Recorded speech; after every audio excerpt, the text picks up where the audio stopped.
Bien qu'une question se pose. Les religions font-elles plus de bien que de mal? Et c'est la question qu'on va se poser et que s'est posée notre invité, Louis Dauphren. Oui, la question est évidemment passionnante et le Collège des Bernardins a eu la bonne idée de la mettre en débat il y a quelques semaines. Et le fruit de cette réflexion donne cet essai qui est coécrit avec Rémi Brague, ce qui est aussi une caution intellectuelle. Et ce qui est intéressant, c'est de voir évidemment quelle est la part de la religion, qu'appelle-t-on religion, quelle est la part de responsabilité de la religion dans le mal que les hommes commettent. Et certains, s'ils se détournent de la religion, c'est aussi en vertu du mauvais exemple que des personnes qui s'en réclament peuvent donner. Bonjour Pierre Conessa. Bonjour. Et vous avez dialogué donc avec l'académicien Rémi Brague pour donner cet essai. Existe-t-il encore aujourd'hui dans le monde des guerres de religion? Bien entendu, au contraire. Moi, je suis frappé sur le long terme, si vous voulez. Le XXe siècle, c'était le monde où on a cru à des utopies laïques. C'était le fascisme, le nazisme, le communisme, etc. Et devant cette vacuité qu'ont laissé ces utopies, on dirait qu'on a aujourd'hui une nouvelle utopie qui est le radicalisme religieux. Et je suis intéressé par le fait qu'on ait intitulé ce livre « Les religions ». Parce que il ne s'agit pas simplement d'une discussion intérieure au monde chrétien. C'est vraiment ce que j'ai constaté, moi, dans un autre livre, c'est la poussée des radicalisations sur toutes les aires religieuses aujourd'hui. Quand on parle du radicalisme religieux, on pense immédiatement à l'islamisme. En France, y a-t-il d'autres religions qui font l'objet d'un radicalisme? Ah ben, toutes. Non, il n'y a pas de photo. Mais quelle est la définition du radicalisme? Parce qu'en soi, ça vient de racine, retourner à la racine, la radicalité, c'est quelque chose qui peut être positif en soi. C'est une idéologie politico-religieuse qui fonde sur un triptyque, une terre, un peuple, une foi. Une fois que vous avez réorganisé la planète autour de ça, vous avez toutes les minorités un peu partout, la révision des frontières, des ambitions géopolitiques, et puis surtout la légitimation de la violence, puisque si on se construit un minimum de discours de victimisation, à ce moment-là, la violence est justifiée. Donc, quand je dis toutes, deux exemples, nous, on avait si vous voulez, dans les années 70-80, on parlait du retour du religieux. Bon, aujourd'hui, il faut vraiment parler d'une poussée de la radicalisation, et cette radicalisation touche même les aires non monothéistes. C'est-à-dire qu'en Inde, aujourd'hui, Modi, avec le BJP, envisage de raser des temples musulmans. Il y a une petite minorité de 120 millions de personnes quand même en Inde, donc c'est pas un problème négligeable. Et évidemment, tout ce discours du radicalisme hindouiste est fondé, encore une fois, sur un discours de la victimisation. Les musulmans nous ont gérés pendant 5 siècles, il faut donc raser les temples, les mosquées pour mettre des temples. Et le Myanmar... Le film de Barbara Schroeder sur Viratu. La Birmanie. La Birmanie, oui, pardon. Moi, j'y suis allé, c'est absolument fascinant. Vous avez un discours d'un radicalisme politique étonnant. Et comme ça touche des pauvres types qui sont les Rohingyas, c'est-à-dire les Rohingyas, c'est nos amis britanniques qui les avaient fait virer du Bangladesh pour venir travailler sur les plantations de thé. Quand la Birmanie est devenue indépendante, ils ont dit, mais ça, ces gens-là sont pas de chez nous, donc des apatrides. Et comme on massacre des apatrides, il n'y a pas de BHL dans le paysage pour les défendre. Voilà, donc vous voyez, cette mécanique-là, il faut la prendre dans tous ses aspects. Et d'ailleurs, vous pointez la responsabilité des intellectuels. Là, vous mentionnez Bernard-Henri Lévy, mais pour vous, les intellectuels ont une responsabilité. Ah ben oui, parce que, si vous voulez, encore une fois, encore une fois, il faut revenir sur le long terme. Quand on était dans l'Est-Ouest, on ne pouvait pas négliger une crise. Parce que si on l'a négligé, on risquait de... C'était l'autre qui l'instrumentalisait. À partir du moment 91, si vous voulez, l'URSS disparaît. Bon, sur les 400 crises de la planète, c'est à peu près un chiffre constant. Sur les 400 crises de la planète, la difficulté de mobiliser, c'est quelle est la crise la plus médiatique et comment se fait le mécanisme de décision. Et c'est à partir de ce moment-là, et notamment de la guerre du Koweït et puis ensuite de la Yougoslavie, que commence à apparaître ce que j'ai appelé le complexe militaro-intellectuel. C'est-à-dire des gens qui vont venir sur les plateaux télé, peut-être comme sur les votes, pour expliquer pourquoi il faut faire la guerre. Alors, ils n'ont pas eux-mêmes, c'est pas Malraux, c'est pas Régis Debray. C'est pour ça que je vous cite un exemple bien connu, qui un jour avait dit, mais moi, si je savais tirer au fusil, j'y partirais. Alors, il y a quelqu'un qui a dit, venez, je vais vous apprendre. Et je ne sais pas pourquoi, il n'a jamais répondu. Donc, si vous voulez, on est sur quelque chose qui est assez nouveau. Et encore une fois, vous avez tous les jours des débats sur telle crise est importante. Alors, le principe, c'est, j'en reviens, je sais qui sont les gentils, je sais qui sont les méchants, et pourquoi il faut envoyer du militaire. Les moins bellicistes de tout le monde sont les militaires, parce qu'ils savent ce que c'est que la guerre. Et ce sont eux qui, en général, freinent. Et évidemment, on a perdu suffisamment de types, par exemple en Yougoslavie, avec des tireurs d'élite qui tiraient sur les casques bleus, pour qu'effectivement, on réfléchisse aujourd'hui à l'idée d'envoyer du militaire un peu partout. Quand on n'a pas de légitimité, rappelez-vous la phrase de Robespierre, personne n'aime les missionnaires armés. Mais si on est équipé, si on est membré d'une espèce de bonne volonté et des droits de l'homme, tout le monde devrait nous écouter.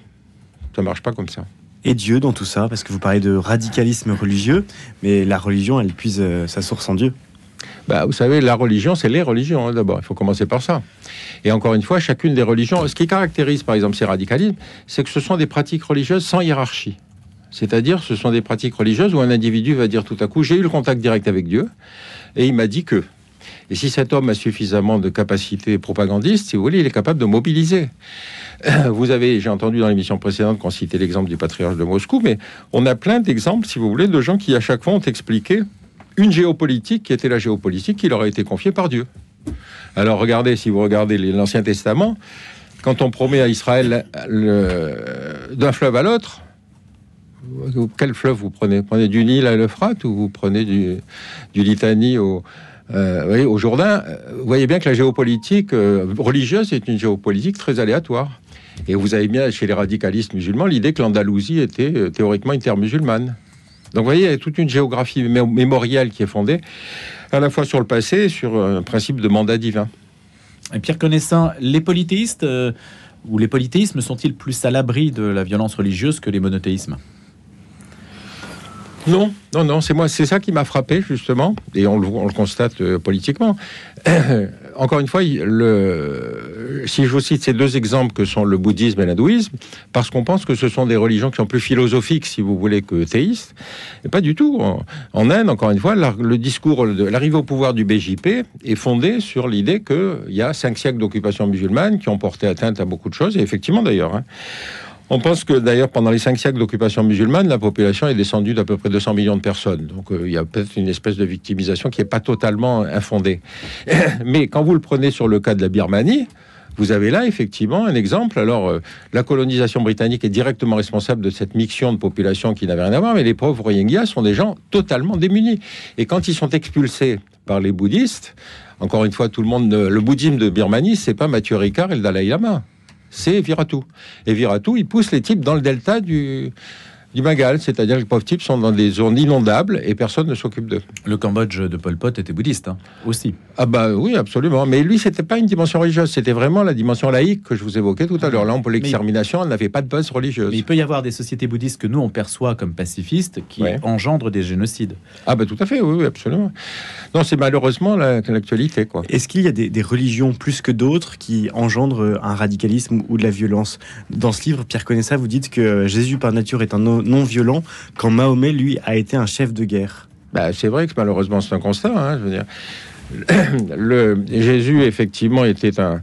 Alors, j'avais une question qui était assez rigolote dans l'air du temps à propos du wokisme, parce que si on fait aujourd'hui un film sur Jésus, est-ce qu'on prend un acteur juif ou est-ce qu'on prend un acteur chrétien? Vous voyez le débat idéologique dans lequel on glisse aujourd'hui, qui n'a aucune réalité, aucune consistance, et qui fait qu'on déplace certaines questions. Or, le cas de Jésus, effectivement, c'était un pacifiste, il va jusqu'au sacrifice complet. Mahomet est un chef de guerre. Et un chef de guerre, encore une fois, dans une zone où, effectivement, on est dans déliquescence d'empire ancien, et qui va trouver une espèce de foi propagandiste qui est justement par la rapidité de ses victoires. Donc, effectivement, c'est congénital à l'histoire de l'islam du début. Mais enfin, juste une petite remarque. Après Mahomet, tous les leaders musulmans que les salafistes revendiquent se sont tous massacrés entre eux. Donc c'est pas du tout l'histoire idyllique que les salafistes racontent, puisque finalement, vous savez qu'Ali, qui était normalement le gendre, aurait dû succéder, mais non, on a fait comprendre que c'était les anciens compagnons qui devaient avoir le préavis, puis finalement, il a attendu 20 ans, et que la plupart de ceux qui l'ont précédé ont mal fini. J'arrête les histoires idylliques, si vous voulez, qui, encore une fois, alimentent ce radicalisme. Pierre Connestin, l'Église catholique est celle qui a le plus à perdre à être alignée sur les autres religions, en fait. Non ? Je ne sais pas, parce qu'elle a été aussi longtemps associée à une forme d'impérialisme, quand même. N'oubliez pas ça, c'est-à-dire que on a eu toute une époque où, si vous voulez, les missionnaires suivaient les conquérants. Donc je ne sais pas. Je ne sais pas en termes de victoire. Moi, je vous avoue que je suis un laïc profond et que je ne peux pas vous dire qui va gagner le match. Non, mais le mot « les religions » oui. Vous dilue. Nécessairement, ça dilue. Ça fait regarder le sujet uniquement sous l'angle des sciences humaines ou de la géopolitique, et pas sous l'angle des motivations profondes. Là, c'est de moi dont vous parlez. Non, mais en règle générale, je dis, c'est l'approche les religions. Moi, je ne sais pas ce que c'est que les religions. C'est-à-dire que moi, je suis frappé, encore une fois, sur le long terme, par le fait qu'on avait des religions laïques. Rappelez-vous ces enthousiasmes qu'elles Bien ont sûr. soulevés au XXe siècle.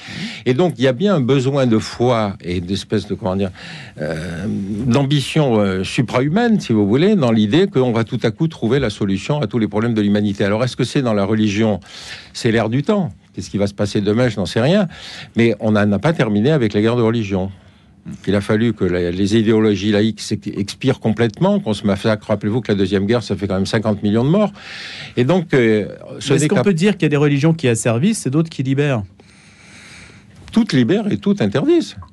Si vous êtes dans des religions dans lesquelles vous estimez que l'autre n'a pas sa place dans votre espace, soit parce qu'il a une pratique différente, rappelez-vous quand même que les guerres de religion, c'est aimez-vous entre les uns les catholiques autres, c'est reconnaître l'autre. Pierre connaît ça. Oui, c'est vrai. Ouais. Il n'a pas beaucoup été entendu, le bravo homme là. Hein. Ça, je ne sais pas, je porterai pas de jugement, mais Non, mais si, moi je porte un jugement parce qu'effectivement, c'était effectivement aimez-vous les uns les autres, sinon ma main sur la figure.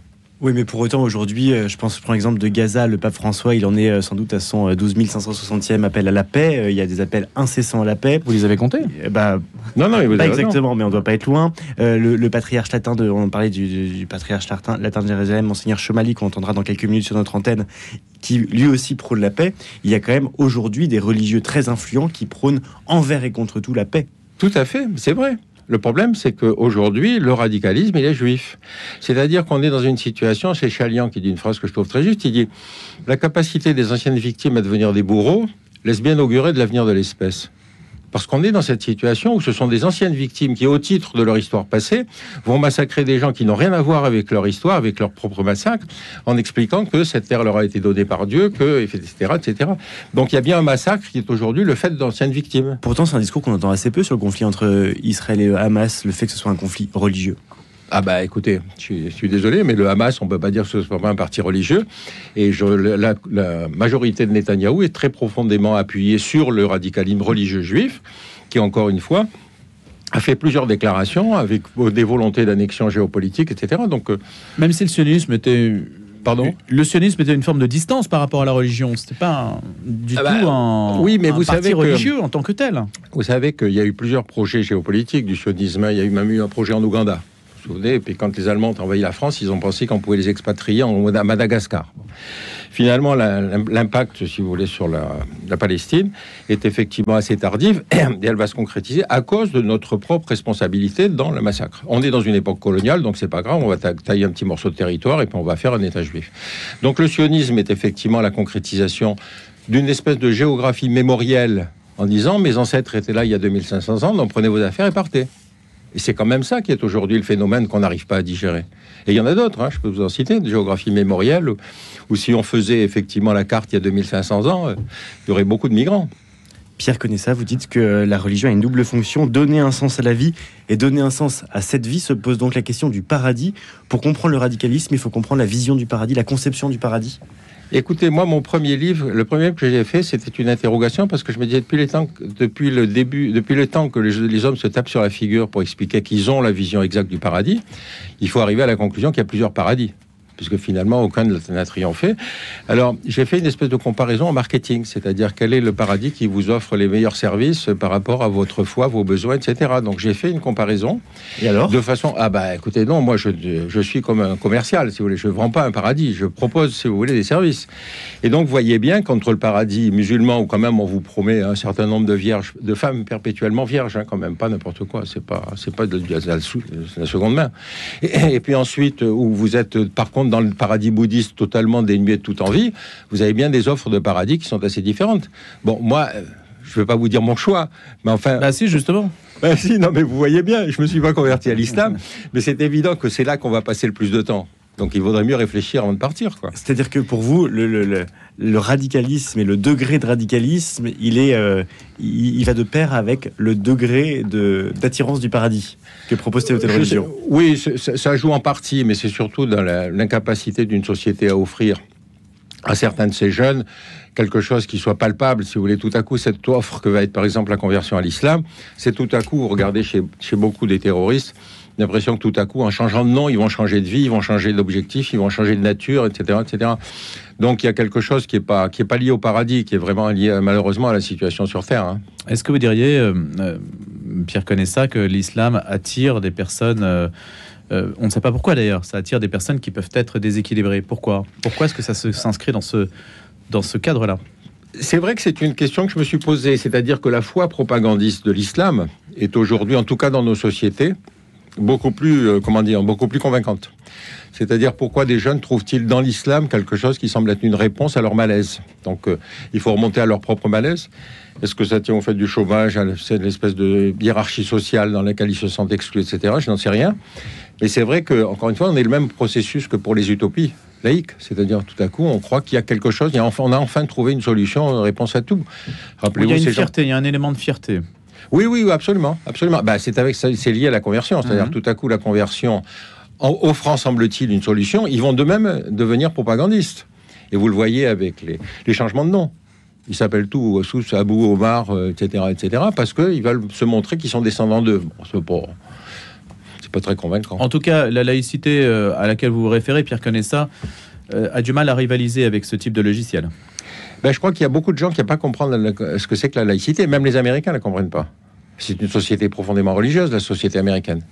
Or, quand on leur explique que nous, justement, il faut chasser le religieux de l'espace public, ils ne comprennent pas. Donc, ils considèrent que nous sommes une société intolérante. Vous voyez. Donc, quand on est dans des incompréhensions, même avec des pays comme cela, ou même dans l'église anglicane, si vous voulez, c'est le chef de l'église anglicane est l'équivalent du pouvoir politique. Donc, on a des pratiques religieuses qui rendent très difficilement compréhensible la laïcité.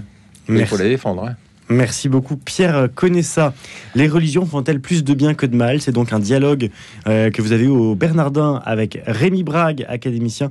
Pierre Conessa, je rappelle que vous êtes agrégé d'histoire et ancien administrateur civil au ministère de la Défense. Merci beaucoup d'avoir accepté ce matin notre invitation à réécouter sur rcf.fr, radionotre-dame.com. Merci de votre invitation.